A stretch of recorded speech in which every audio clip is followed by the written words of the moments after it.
Kung anong ginagawa mo ngayon, itigil mo na muna yan. Dahil kailangan ulit nating kumilos. Akala natin panalo na, akala natin secured na ang lamang. Pero mga hindi na.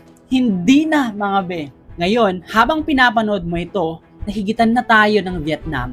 At yung lamang nating 600,000 votes, wala na mga as in ubos na. At ngayon, tayo na ang naiwan. Mga kababayan, mga hinayaan na naman nating mangyari to. Nagpakakampante na naman tayo. Naisip natin, ay malaki na naman na ang lamang. Okay na yan. Pero habang relax tayo, 24/7 bumoboto ang Vietnam. Kaya ngayon, kailangan nating magising. Hindi bukas, hindi mamaya, kundi ngayon na.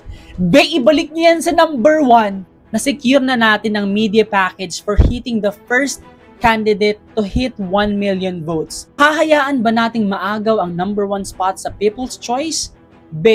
Hindi. At kung mahal natin si Chelsea at kung gusto nating makita ulit ang Pilipinas sa taas, bumoto tayo. Magtawag tayo. I-share nyo to sa mga GC ninyo, sa pamilya, sa barkada, sa lahat.